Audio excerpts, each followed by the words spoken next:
اکثر لوگ اپنی قسمت کا گلہ کرتے ہوئے کہتے ہیں کہ میرا ستارہ ہی گردش میں ہے، میں چونکہ برے وقت میں پیدا ہوا تھا اس لیے میرا نصیب اچھا نہیں۔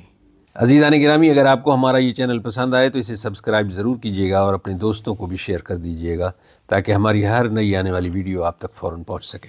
بعض تو ہندو اپنے بچے کی پیدائش اور شادی کے لیے بھی مہورت نکلواتے ہیں۔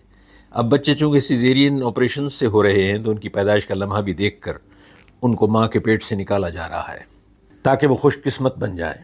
کچھ لوگ تو قسمت کے انتظار میں ہیں کہ کوئی والد یا قریبی رشتہ دار مر جائے تو شاید قسمت کا دروازہ کھل جائے، لیکن یاد رکھیے، غربت اور ناکامی سے نکلنے اور کامیابی کے راستے پر چلنے کی اصل وجہ اچھا سوچنے، سیکھنے، فیصلہ کرنے اور مسلسل عمل کرنے میں پوشیدہ ہے۔ اگرچہ ملک سے بچوں کو اور آنے والی نسلوں کو غربت سے نکالنے کے لیے والدین، حکومت، اساتذہ، مختلف ادارے اور وسائل سب کچھ موجود ہیں، تربیتی پروگرام بھی چل رہے ہیں، لیکن جب تک انسان اپنے لیے خود کچھ کرنے کے لیے تیار نہ ہو وہ اپنی تقدیر کو نہیں بدل سکتا۔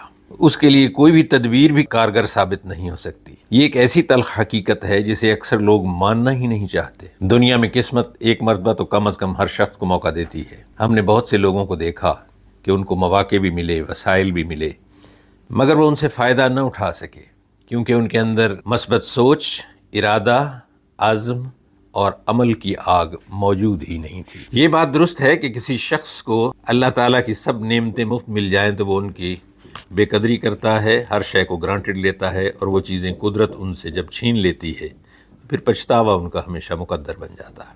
یاد رکھیں، تبدیلی باہر سے نہیں آتی، یہ اندر سے آنا شروع ہوتی ہے۔ ہر دروازہ اس وقت کھلتا چلا جاتا ہے جب آپ اپنے دماغ کے دروازے پر دستک دے دیتے ہیں۔ جب والدین اپنے بچوں کو بار بار یہ کہتے ہیں کہ ہم غریب ہیں اور ہماری قسمت ہی ایسی ہے، وہ صرف اپنی بدحالی اور غربت کا اظہار نہیں کر رہے ہوتے بلکہ اپنے آنے والی نسل کو غیر محسوس طریقے سے ہمیشہ بدحال رکھنے کی تربیت کر رہے ہوتے ہیں۔ خواہ ناکامی ہو، کمزوری ہو، کانفیڈنس کی کمی ہو یا غربت اور پرانے رویے اور عقائد ہوں، یہ سب چیزیں ہم ان کو وراثت میں دے رہے ہوتے ہیں۔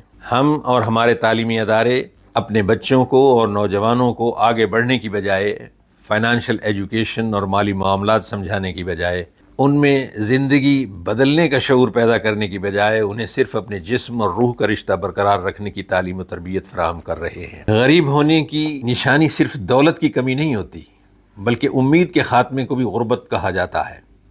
جب ذہنی غربت ہمارے دماغوں میں پیوست ہو جاتی ہے اور ہمارے ذہن میں یہ جگہ بنا لیتی ہے تو ہم ایک قدم بھی آگے بڑھنے اور اپنے آپ کو بدلنے میں خوف کھاتے ہیں اور ہم اپنا کچھ بھی تبدیل کرنے کے لیے تیار نہیں ہوتے۔ آج جو دنیا میں ہم تبدیلی دیکھ رہے ہیں کہ چند گھنٹوں میں جنگوں کا فیصلہ ہونے لگا ہے، یہ دراصل اعلیٰ حکمت عملی، علم کی فراوانی، تحقیق، تجسس اور اعلیٰ قیادت میں مستقبل کی تباہی کو سمجھنے کے ادراک کا نتیجہ ہے۔ آپ صاحب علم و دانش ہیں، میں تو صرف اتنی گزارش کروں گا کہ آپ میں علم، مسلسل عمل اور کچھ کر گزرنے کا جذبہ تا دم مرگ موجود رہنا چاہیے۔ اگر ہم اپنی نسلوں کو عزت اور باوقار طریقے سے دنیا میں رہنے کا سلیقہ سکھانا چاہتے ہیں تو ہمیں تدبر اور حکمت عملی کا سبق ضرور سکھانا چاہیے۔ اللہ تعالی ہم سب کا حامی و ناصر ہو۔